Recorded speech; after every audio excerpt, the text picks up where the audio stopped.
Yo, Kingdom est très clairement un de mes mangas favoris.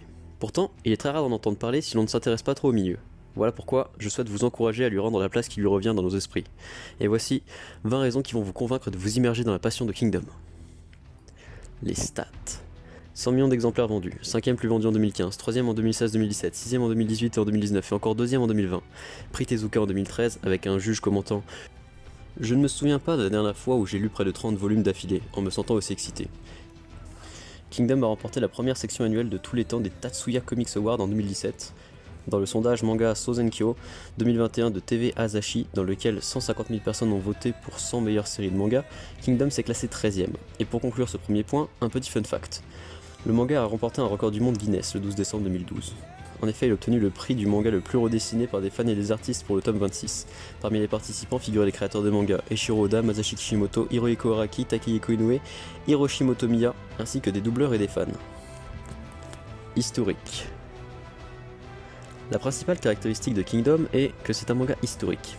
Cela est parfaitement maîtrisé par l'auteur, car il existe diverses sources de cette époque, dont le Shiji de Shimakian, qui est la source officielle, mais s'avère être écrit par un mec payé par l'empereur de l'époque, donc tout est à prendre avec des pincettes. Ainsi, voir des historiens s'émerveiller devant les choix artistiques faits par Hara sur les diverses controverses historiques est très intéressant. Cet aspect historique est vraiment maîtrisé par Maître Hara. Par exemple, ce personnage, avant d'être un général, s'est avéré être un homme de la cour spécialisé dans le droit. Ainsi, Hara ayant choisi de le faire combattre dès le début, il dit à Shin que s'il n'avait pas fait la guerre, il aurait aimé faire du droit. Et réussir à faire des historiques pareils à cette période de l'histoire, c'est fort. Découverte totale d'un autre monde et d'une autre histoire. Et oui, Kingdom traite de la fin de la période des royaumes combattants dans la Chine antique, et il est vrai que c'est une histoire peu connue chez nous. Donc, il est normal d'être rebuté par un résumé Wikipédia, mais c'est vraiment prenant, et combien d'entre nous s'intéressent désormais finalement à cette partie de l'histoire? Du shonen dans le seinen.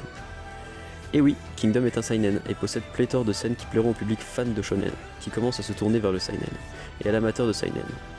Alors oui, on n'est pas ici sur du berserk, mais il y a quand même plus de dingueries que dans un shonen. Ça va des centaines de milliers de personnes enterrées vivantes pour le fun, aux villageois tués et érigés en statue à l'entrée du village pour baisser le moral de l'armée adverse. Et pourtant, Shin le héros qui évolue dans ce monde garde son esprit shonen et repousse ses limites en gardant ses valeurs. Rien que son unité est un cliché de shonen, et ça aussi c'est ce qu'on aime. Une grande famille qui nous fait passer des rires aux larmes. Mais c'est pas pour autant que les persos ont un charisme qui leur permet de tromper la mort. Et justement, les morts. Aucun mort nommé de Kingdom qui a une mort anecdotique. Même ceux qui se font one-shot nous offrent une mort marquante. Et du côté des héros comme celui des antagonistes, la mort est une réalité et est toujours émouvante.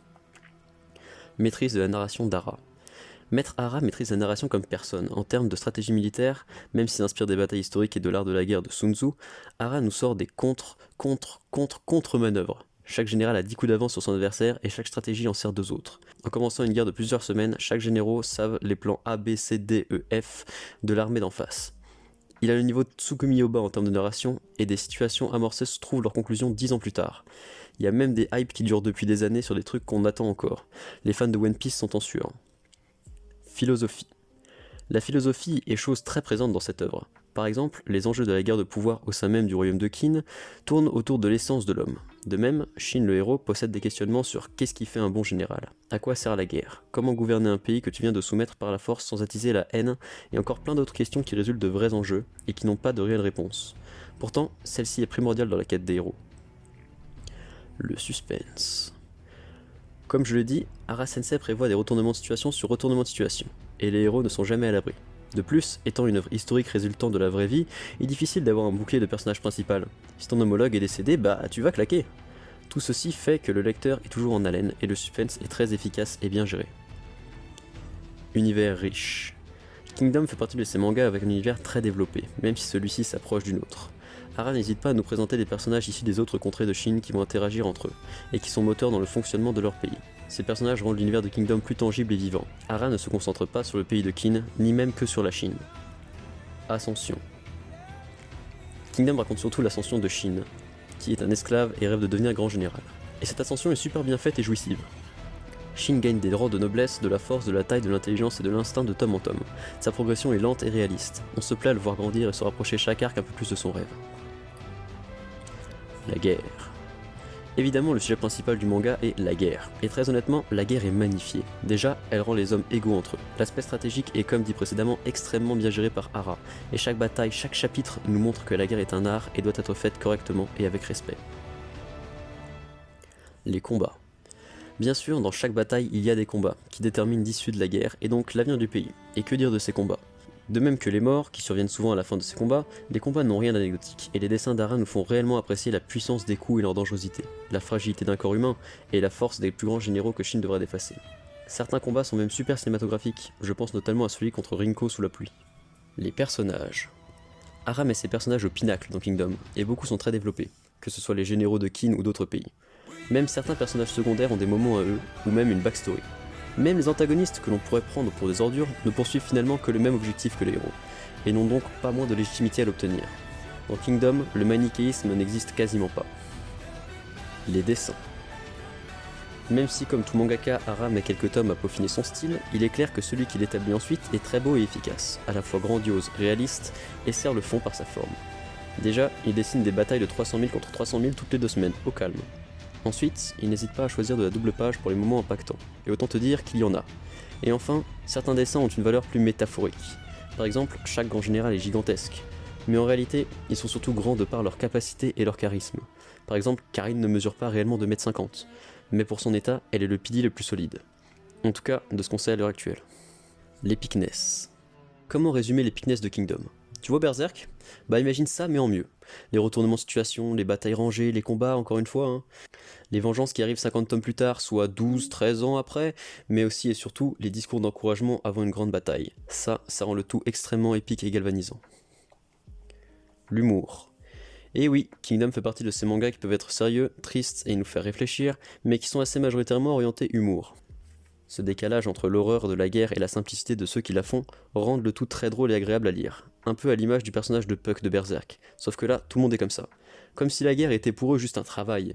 Ils rient, se vannent comme des potes. Shin, le héros, est d'ailleurs au début aussi con qu'un héros de shonen. Mais très vite, en grandissant et en s'éveillant intellectuellement parlant, développe un humour plus adulte bienvenu. La politique. Si Kingdom parle de la guerre, il est évident qu'il parle également de politique. La politique sert la guerre et la guerre la politique. Si cela est plus évident au début du manga avec la guerre de pouvoir au sein de Qin qui prend fin à l'arc du couronnement, il est par la suite question de comment diriger de manière juste et correcte. Chaque personnage politique ou dirigeant émet un avis différent, qui a ses points positifs et ses limites. Faut-il être un tyran ou au contraire être un roi sympathique mais faible?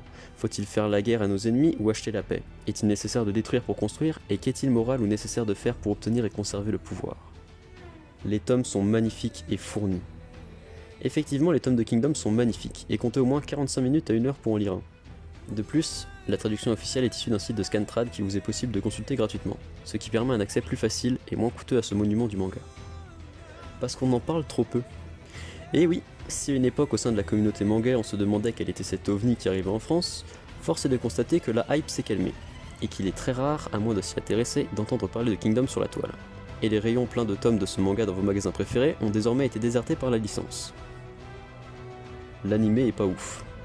Et oui, pour finir, si vous vouliez découvrir cette pépite, il est bien évidemment commandé de vous attarder plus sur le manga que l'animé.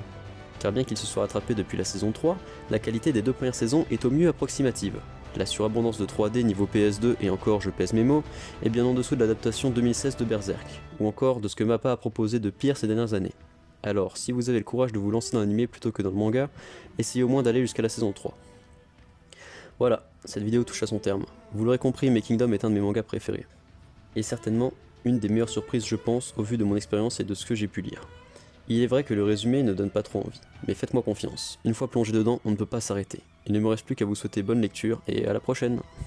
Bref, si cette vidéo t'a plu, tant mieux. Si elle ne t'a pas plu, j'en suis désolé. J'essaie chaque jour de m'améliorer, alors laisse une critique constructive. Allez, salut!